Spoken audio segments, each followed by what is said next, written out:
And welcome back. This is your man Warrior, and this is another patron roster review. This is another one from Sigma Alliance. Now, this is a different Sigma Alliance team, and I don't know the old thing, so I'm just gonna say Sigma Alliance Pitchfork.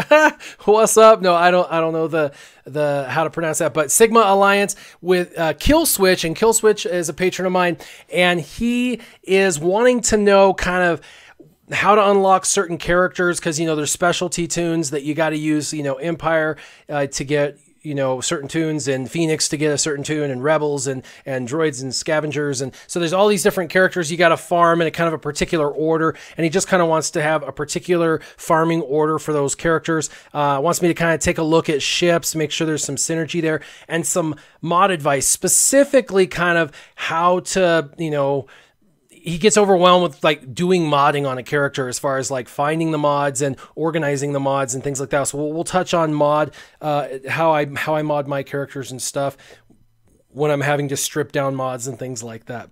So the first thing I noticed is you're doing a really good job. You've been playing for over a year. You are a tiny dolphin. You've got quite a few organized characters. You spent a little bit of money, but the majority of your characters, are, gear 8 and below, but you've got a couple of characters you got up to gear 12. So pretty good. For over a year, you're doing well anyway. As far as the teams that you need to focus on for certain ship, first off, you can see you got Emperor Palpatine, and you got R2-D2 at 7 stars, and you got Han Solo almost at 7 stars. So you're in a good guild, and you got a couple of the main characters that you really need, that you really want at 7 stars. But we're going to go back to the beginning with you as well, because I noticed that you're not finished with the Phoenix squad. And the only way that you're going to get Thrawn 7-star is if you have the Phoenix squad 7-star. And you've got 2 of them at 6-star and 4 of them at 7-star. So you're in a really good path to be done with Phoenix. I do suggest a minimum of gear 8 minimum with 7 stars, but Ezra Bridger does a ton of damage, so if you can take one of them up, such as Ezra, up so you get more extra damage, that would be excellent. I personally took Ezra and Hera up a little higher, so that way they had a little more health and protection for the viability. Sabine or Chopper will work. You could take either one. Chopper will obviously give a little bit more durability, and Sabine brings a little bit more damage, so it just depends on kind of what you're wanting, but you will want to use all 6 of them at some point for the light side territory battles and ships and other stuff. So my suggestion is just keep developing all your Phoenix squad up, at least, if in my opinion, to gear 9. That's a good stopping point if you're not going to use them that much. That way you have them high enough you can compete pretty decently in the light side territory battles with them. So I would continue taking them up to gear 9 at a minimum for the light side territory battles. Then you can get your Thrawn, and that is a definite character that you're going to want to get. The next comes by way of first order, and you need and want BB-8. I promise you, you want BB-8, and the same is going to apply. You'll want to do 7-star gear 9 as kind of your stopping point. You can have a few one-offs at gear 7 or gear 8, but for the most part, try and get them all to gear 9. These guys will be usable in defense on territory war. You can use them offensively in territory war, and you can use them in territory battles.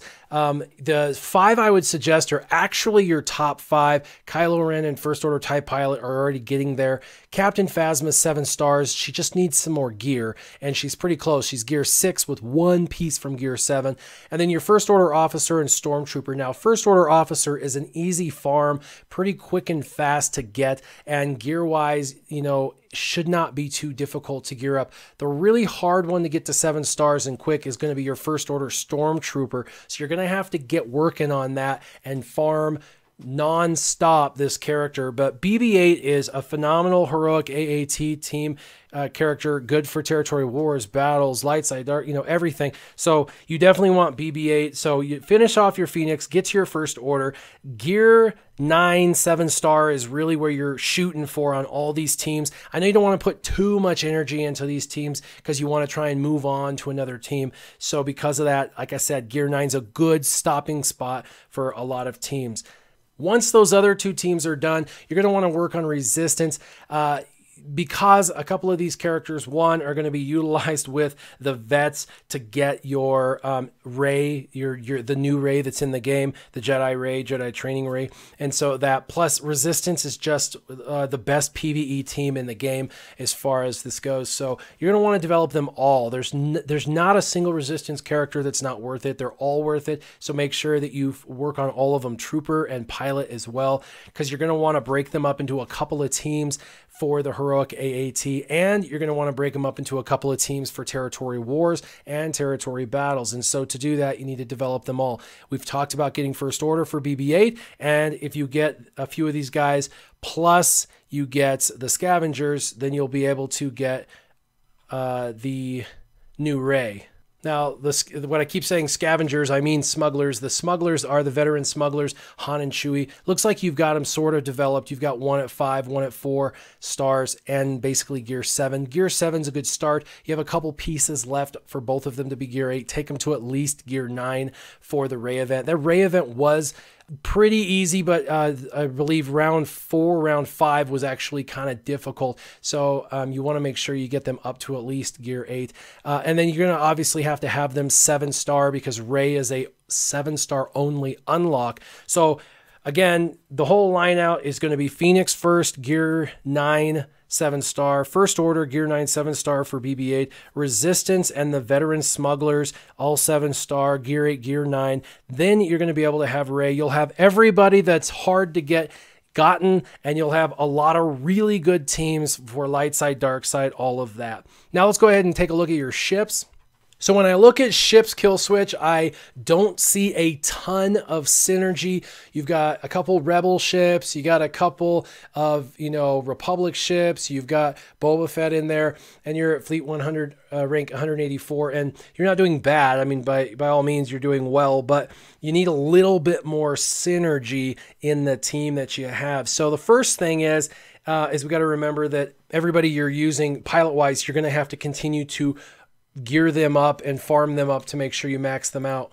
As far as your initial lineup, Home 1, the one you're using, that's fine. Home 1 is an excellent ship, especially for where you're at in Arena. You're definitely going to want to use your TIE Advanced ship because that's a guaranteed target lock, and of course your Biggs, because Biggs is just the best tank in the game. When something works, don't fix it right. The Umbaran Starfighter, though, is an excellent ship, and we have to come all the way down here to find your Umbaran Starfighter. It's very tanky. It's extremely easy to farm out of Galactic War, and 5s is not the worst ever to gear. He's a tank, so he does have some gear that sucks, but all in all, he's not that bad. The Umbaran brings a little bit of durability to your front line, so I would definitely recommend getting him up so you can bring him into that initial 5. And then also, I would have Slave 1 and First Order TIE Fighter. Now, Slave 1 is one of your most powerful ships, so he is your most powerful ship. So I would definitely have him in your initial lineup. He's tanky,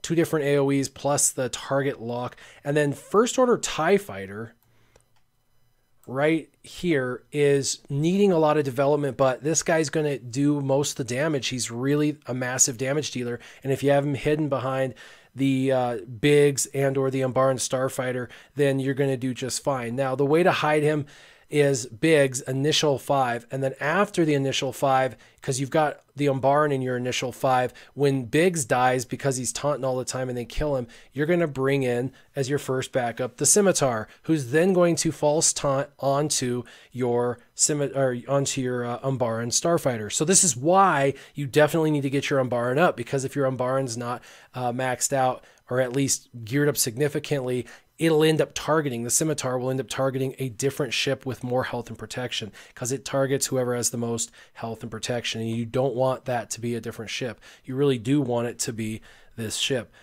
After the Scimitar comes in, you're going to want either your Plo Koon or Jedi Consular. They're both in that second row, and they're both almost equally. Now, Plo Koon's got some speed up and taunt synergy, but Jedi Consular calls assists and is very tanky. If it was me and I had the choice between the two, I probably would use Jedi Consular in this lineup just because you're using Home 1. If you were using the Executrix, then I might actually suggest Plo Koon over Jedi Consular due to the speed up technique. But because of who you're running with Home 1, I would probably use the Jedi Consular. And in your last slot, I would use Wedge. He's just one of your most powerful ships, and he does a ton of damage. By the time he comes in, there'll be some damaged ships, some target lock ships, and he should have some fun. So all in all, ships look good. I would mix it up a little bit, have TIE Advanced, Biggs, Umbaran Starfighter, First Order TIE Fighter, and Slave 1, and then have your Scimitar, Jedi Consular, and Wedge in your backup.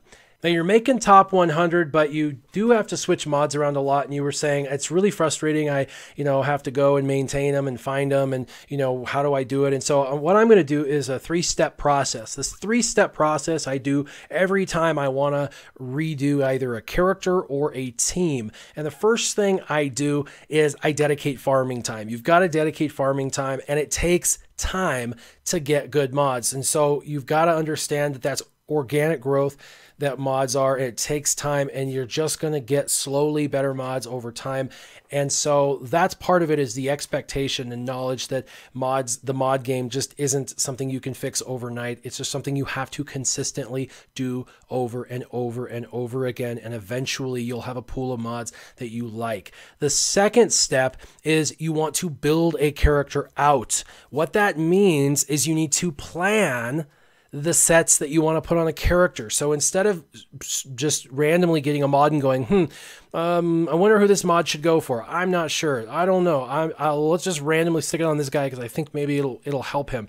You want to say, I want CLS, and I want to mod CLS, and I want CLS to have, let's say, critical damage and health. So then you go and find all the critical damage and health mods that you have that have the very best stats. And that's what leads us to step number 3, which is use swgoh.gg, because it will maintain and help you find these mods. You can go in there and use their filter system and say, I want a 30 speed crit damage with a high protection secondary, and it will find it for you, and it will tell you which character it's on. And then you just go, you figure out all 6 mods first that you need out of your searching in swgoh, and then go and find them in the game, strip them off of those characters, bring them to Commander Luke, and put the whole set of 6 onto Commander Luke. And when you see the stats all go up and you're happier, then great. But you got to use that tool. At least that's the tool I use, is swgoh, to be able to find them. And that's how you also maintain them. Every day when it updates your account, everything that's changed in your mod lineup will be uploaded. And they upload every mod that's on every tune. So you want to make sure that every character you've got's at level 50, so that way you can put mods on them, so that way it can upload to swgoh so you can maintain them. But when you're building a character, don't get a mod that's, let's say, crit damage health with 10 speed and go, who should I put this on? Don't do that. Just leave it in your backup. And then when you go to actually build a character out, figure out the exact stats and exact build out you want, and find all of those build outs mods, all those mods that you're looking for, and then place them onto the character at one time, and boom, you're done. Then if you happen to get a mod and it's a crit damage, crit damage with crit damage and 5 dot, and it has 9 speed. You know this is 4 speed and that's 9 speed. It's higher. So then you would just flip flop that one particular mod. But mods are difficult. There's a lot more tools coming into the game. I know some people that are now building Excel spreadsheets that can kind of tell you and import, much like Star Wars Galaxy Heroes does.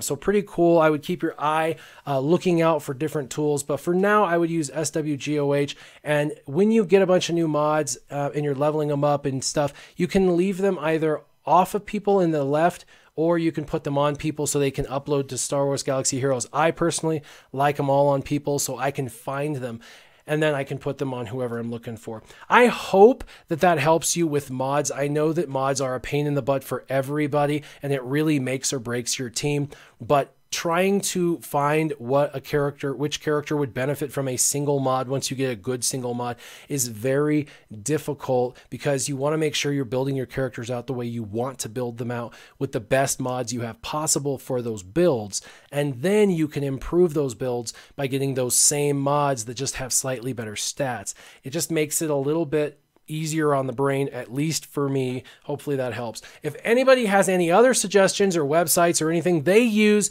that can help Killswitch with the mod management mayhem, go ahead and leave them in the comments down below. And as always, keep your gaming on. Warrior out.